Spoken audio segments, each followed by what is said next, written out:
go. Getting desperate.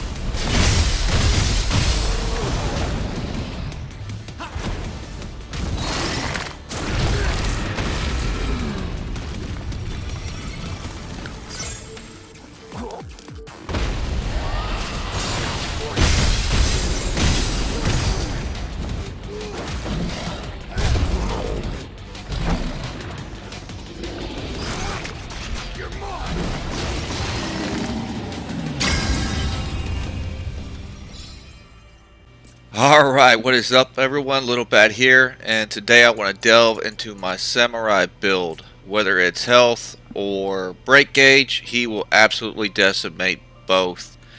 Uh, Going through my affinities, as you can see here, I am pushing the samurai past 600 and getting that extra strength and agility once you get past the 800 mark.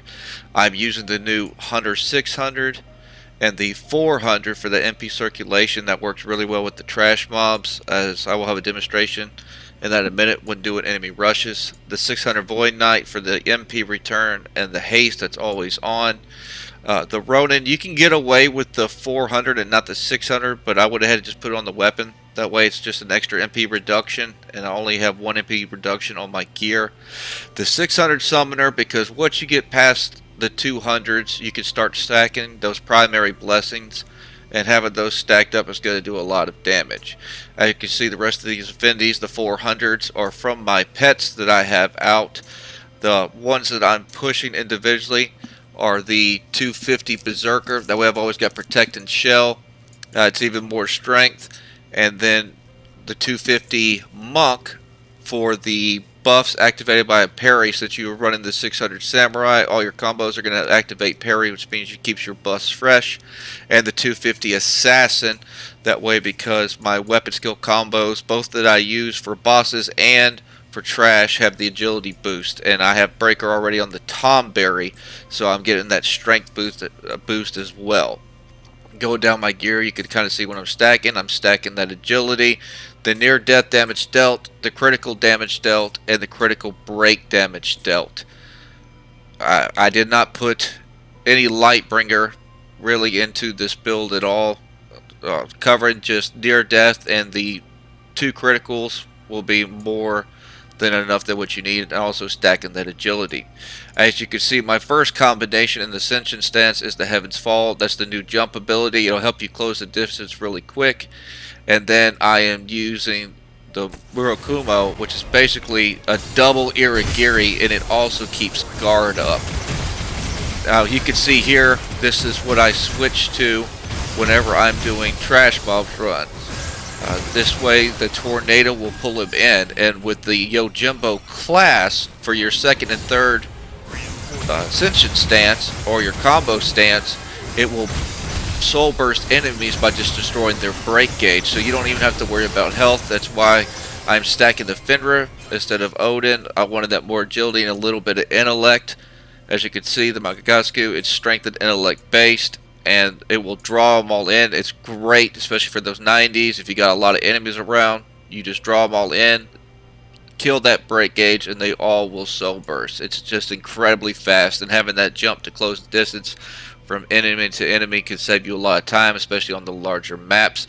If you're doing a smaller all enemy maps, you can just triple stack the tornado if you so choose.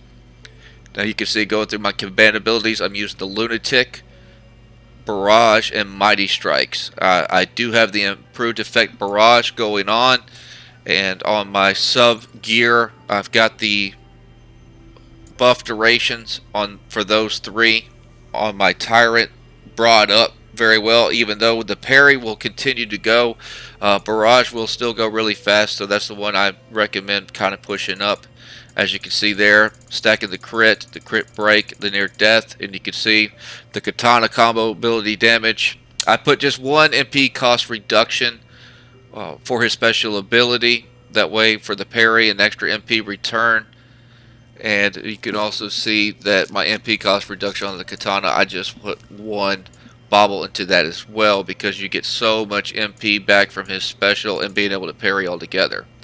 I'm stacking that strength and agility as my first 2 primaries, and a little bit of intellect that was left over for my AoE attack when I'm fighting the trash mobs. Now, if you need to, if you are, I'm going to say in the higher rank 9s, or if the MP's maxed out and you have a little problems with MP, you can bring those points down out of that intellect, and I would recommend you could either put it in the parry MP recovery that's right there, or you can put it in the critical MP recovery, since when you're doing your combinations, everything will be a critical hit, and it works out very well that way. So that pretty much covers the basis. Like I said, you can get away with this build a little bit earlier. You don't have to have all those summoned blessings. Even with just one, I would say just throw a piece of Odin gear on and stack the rest of Fenrir like I did, and it'll work out very well. And then, like I said, once you get past 200, you can really start stacking those on your trinket, where you're getting the Alexander debuff, the Shiva to slow them down, and you can also put the Ramu on there for while you're doing combinations. It will paralyze them. Just going through these bosses, as soon as I land on them, all those debuffs are getting on them. I don't have anything to boost the status accumulation whatsoever. Just popping those crits and the speed that you can come down on them, you're going to get those debuffs on them. They're going to be seized up, and you can just basically spam your special button and just keep that ascension stance going and just burn down bosses. I don't even change my element. As you can see, like just going through here, I think I had fire on the first time by accident. I meant to go for that holy. It did throw me off a little bit, but I usually just rock holy because it's pretty safe bet element. There's a lot of undead mobs, and even for like these guys, the ones that are weak to lightning, because I believe I do even fight the Iron Giant during this Null Void, I just kept holy on instead of switching to lightning, and it just doesn't matter. As soon as you come down and you start hitting him with that combination, you can see he's stun locked, and by the time he don't even get out of it, I mean, he's just dead. This build, the samurai is just absolutely devastating, especially with the katana class. It's devastated against trash mobs for killing the break gauge and making them soul burst with that tornado just to gather them up real fast for speed purposes, and having that jump to close the gap. And then, like I said, for bosses, I do switch over from the tornado to that combo move right there, where it's basically a double irigiri slash, and it also had the guard ability up. Not that it matters because they're going to be locked down, but if you don't have all these yet, you can still get away with that combination. You're going to have your guard up while you're doing these two combos, and it's going to help, you know, mitigate that damage taken to you a little bit more. And then you've got that jump when you go in the air, so they're not going to be able to hit you during that time either. All around, he is just very universal when it comes to slaying bosses, and when it comes to slaying dungeons and just trash mobs. He can do it all. I've just been highly impressed with the samurai, what he's capable of, and you know, that katana in general, just being able to stay in your central stance, just jump, close the gap now, and get your combos going. And that pretty much wraps him up. I mean, let me know what you think in the comments. If, of course, you have any questions about it, or, you know, if you don't have those monsters and you're trying to make this build work, just let me know what you're working with. You know, if you've got any leveled up, and I'll try to help you out anytime I can. So, with that, appreciate you. Have a good night, and I hope to see you on the next. Thank you.